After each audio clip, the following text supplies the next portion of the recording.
What would you do if someone tried to buy what you cherish most? Before we dive into this incredible story that will change how you see love and family forever, make sure to hit that like button and subscribe to our channel for more heartwarming stories that remind us what truly matters in life. The first time Eliza Montgomery walked into Jake Wilson's modest coffee shop on the corner of Maple and Pine, the temperature seemed to drop 10 degrees. Her Louboutin heels clicked against the worn hardwood floor like tiny hammers, each step a declaration of her status in a world where she was accustomed to being the most important person in any room. The patrons of Beans and Dreams, mostly locals who came for Jake's famous caramel latte and stayed for the warm atmosphere, fell silent as the striking woman in the tailored Armani suit surveyed the space with critical eyes. Jake barely noticed her entrance. He was kneeling beside his 5-year-old daughter, Lily, who sat at her usual table by the window, carefully coloring a picture of what appeared to be a purple unicorn with wings. His attention was fully absorbed in his daughter's artistic creation, his face lit with genuine pride as she explained the magical powers of her imaginary creature. "Daddy, she can fly to the moon and bring back star dust to help people sleep," Lily explained, her small fingers gripping the crayon with determination. Her dark curls, so like her father's, fell across her forehead as she concentrated. "That's very thoughtful of her," Jake replied, tucking a strand of hair behind his daughter's ear. "I bet a lot of people would appreciate that magic." It was this scene, this simple, pure moment between father and daughter, that Eliza Montgomery observed with an expression that flickered between curiosity and something harder to define. She stood at the counter, waiting impatiently for service, her manicured fingers tapping against the polished marble. When Jake finally noticed her, he rose to his feet with an apologetic smile. "I'm sorry for the wait. What can I get for you today?" Eliza's response was clipped. "Americano. Black. No sugar." Her eyes drifted back to Lily, who was now humming softly to herself as she continued coloring. "Coming right up," Jake said, moving behind the counter with practiced ease. At 34, he carried himself with the quiet confidence of a man who had weathered storms and found his peace. The lines around his eyes spoke of both laughter and hardship, and the way he moved, efficiently but unhurried, reflected his philosophy of appreciating each moment.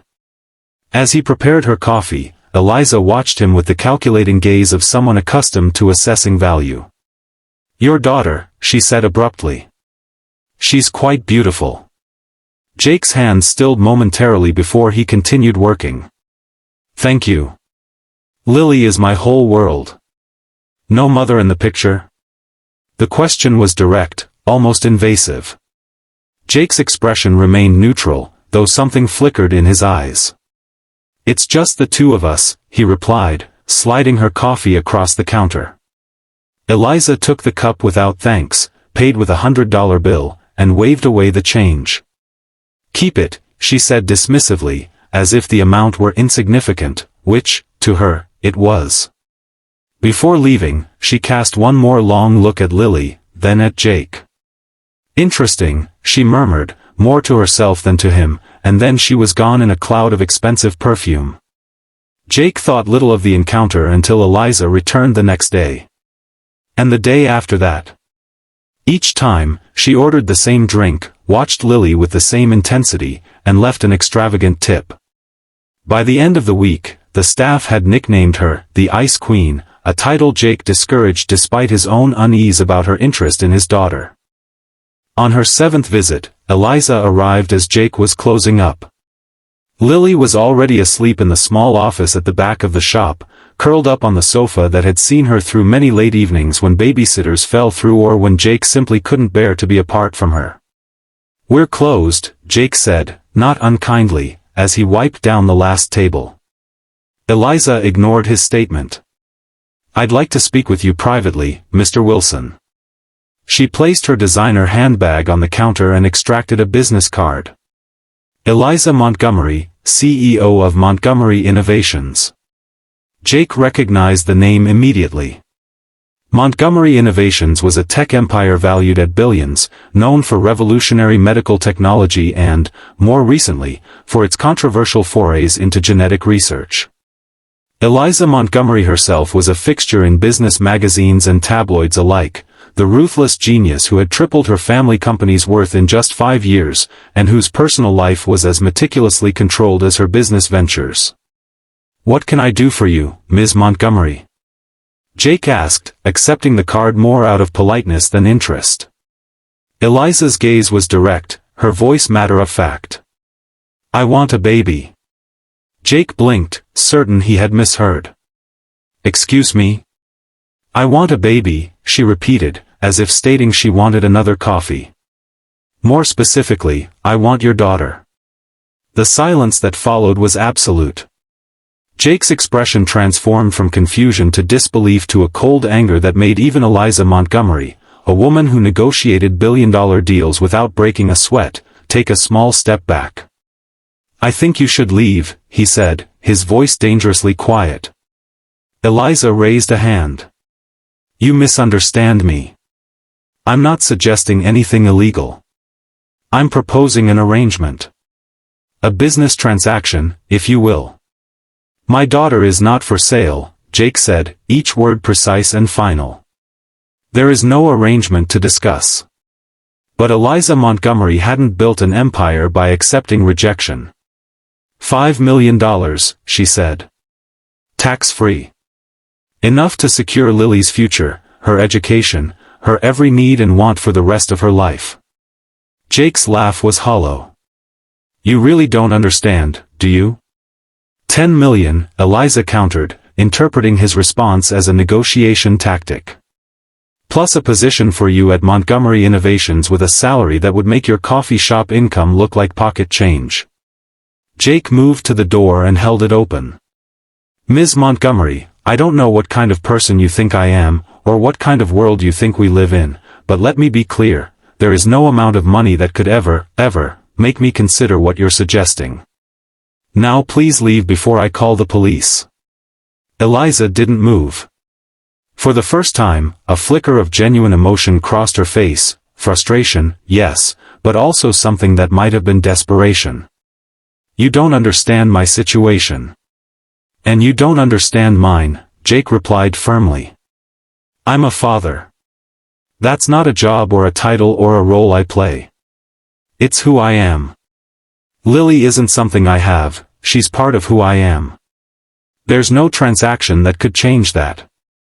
Eliza's composure slipped further. "I can give her everything.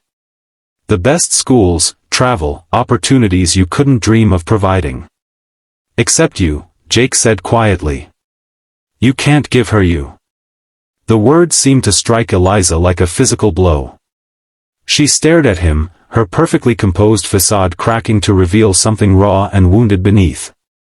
"What do you mean?" she asked, her voice barely audible. Jake sighed, some of his anger fading as he recognized the pain behind her bizarre proposal. "Children don't need perfect lives, Ms. Montgomery. They need love. They need presence. They need to know they matter more than meetings and money and status.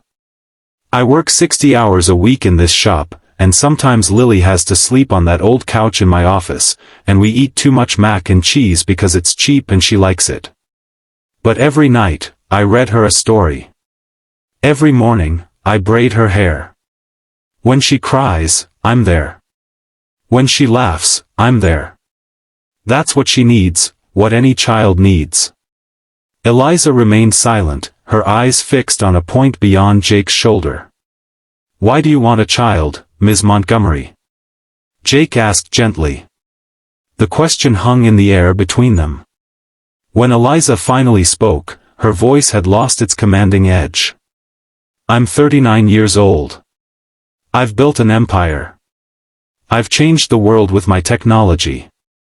I have more money than I could spend in 10 lifetimes. And every night, I go home to an empty penthouse and realize that none of it matters because there's no one to share it with." Jake nodded, understanding dawning. "And you think a child would fill that emptiness? Wouldn't it?" There was a genuine question in her eyes, a vulnerability that transformed her from the arrogant billionaire to simply a lonely woman. "Children don't fix us," Jake said softly. They don't exist to fulfill our needs or heal our wounds. They're not possessions or achievements. They're people, small, developing people who need us to be whole so we can help them become whole. Eliza's gaze drifted to the office door, behind which Lily slept peacefully. How did you become whole? She asked, and for the first time, there was no demand in her voice, only curiosity. Jake's smile was tinged with sadness. I didn't, not completely. Lily's mother left when she was 6 months old. Said she wasn't cut out for motherhood, for the constant demands, the sleepless nights, the loss of her independence. For a while, I was broken. Angry. Scared out of my mind at the thought of raising a child alone. What changed? I did, Jake said simply. Or rather, I accepted that being a parent meant putting someone else's needs before my own. Not in a martyr way, but in a way that made me grow. Made me better. Lily didn't fix the hole her mother left, she showed me I was strong enough to live with it, and eventually, to fill it with something new. Eliza was silent for a long moment. When she spoke again, her voice was different, softer, more reflective. I've spent my entire life believing that anything could be acquired with enough money and power. People. Loyalty. Success. She glanced around the modest coffee shop with new eyes. But you have something I can't buy, don't you? Jake nodded. Something you can't buy, but something you can build. It just takes time. Patience. The willingness to be vulnerable and to put someone else first.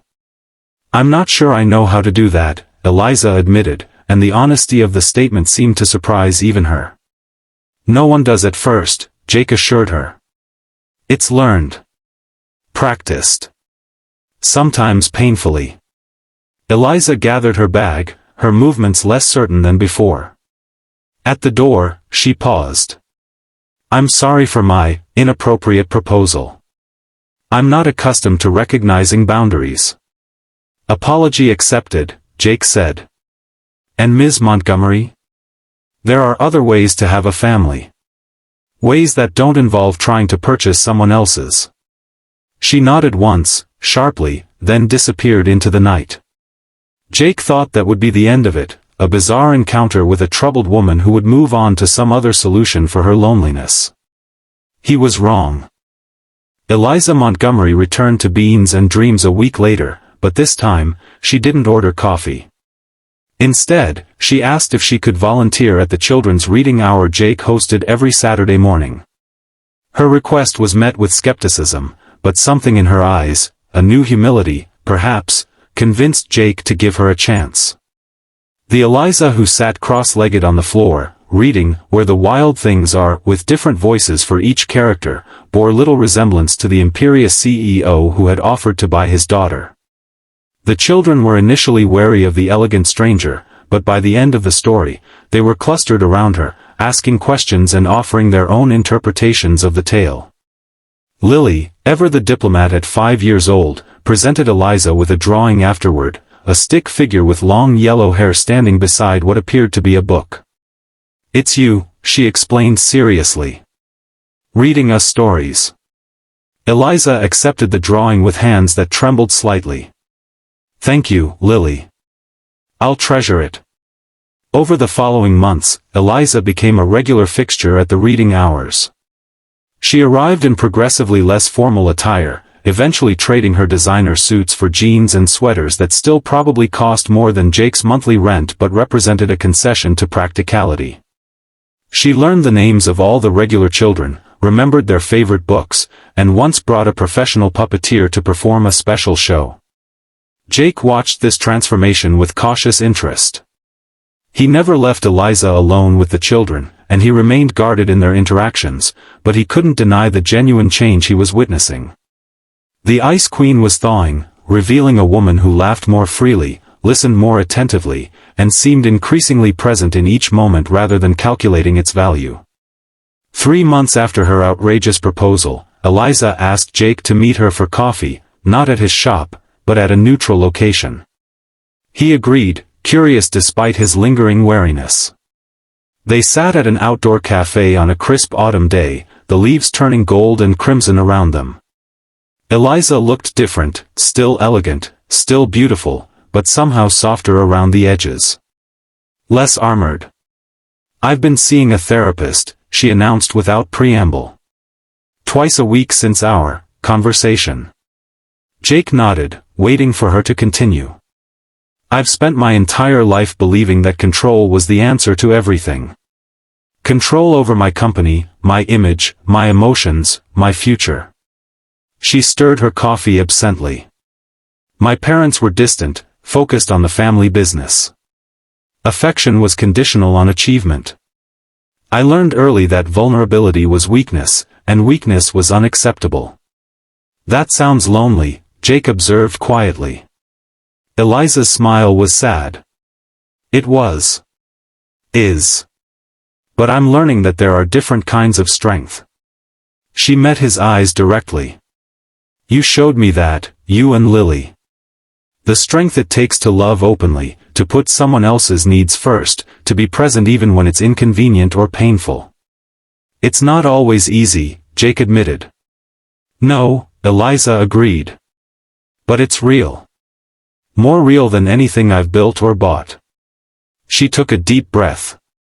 "I'm not asking to be part of your lives. I understand the boundaries there. But I wanted you to know that I'm changing. Trying to. I've started volunteering at a children's hospital, reading to kids in the oncology ward. And I've begun the process of becoming a foster parent." Jake's surprise must have shown on his face because Eliza laughed, a genuine sound, free from its usual sharp edges. "I know. Eliza Montgomery, the shark of Silicon Valley, wanting to foster children. My board nearly had a collective heart attack." Her expression grew serious again. "But you were right. Children aren't possessions to acquire or achievements to display. They're people who need love, stability, presence. I'm learning how to offer those things, slowly." "That's remarkable," Jake said, meaning it. "It takes courage to change so fundamentally." Eliza shook her head. "It takes courage to remain unchanged when change is needed. To cling to old patterns even when they're destroying you." She glanced at her watch, a simple leather band rather than the diamond-encrusted timepiece she'd worn before. "I should go. I have a home study with the foster agency this afternoon." As she stood to leave, Jake found himself saying, "The reading hour is at 10 on Saturday, as always. The kids would be happy to see you." The smile that bloomed across Eliza's face was worth any lingering reservations he might have had. Over the next year, a remarkable transformation unfolded. Eliza Montgomery, once known for her cutthroat business tactics and cold demeanor, became equally known for her philanthropy and her advocacy for foster children.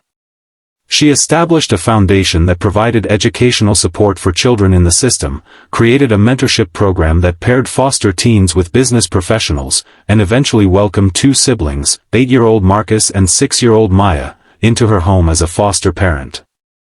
The media had a field day with her apparent personality transplant. Some speculated it was an elaborate PR stunt, others suggested a midlife crisis or a calculated move to soften her image before a major company announcement. None guessed the truth, that a single father's unwavering love for his daughter had shattered the illusions of a woman who had everything except what mattered most. Jake and Lily remained part of Eliza's life, but as friends rather than as the family she had once tried to buy. Lily adored Marcus and Maya, appointing herself their unofficial big sister despite being younger than Marcus. The children's reading hour expanded into a full program of activities at Beans and Dreams, funded anonymously by Eliza but run entirely by Jake and community volunteers. On a warm spring day, almost 2 years after their first encounter, Jake and Eliza sat watching the children play in the park across from the coffee shop. Marcus was pushing Lily on the swing, while Maya carefully constructed an elaborate sand castle nearby. "Do you remember what you said to me that night?" Eliza asked suddenly. "When I offered you $10 million for your daughter?"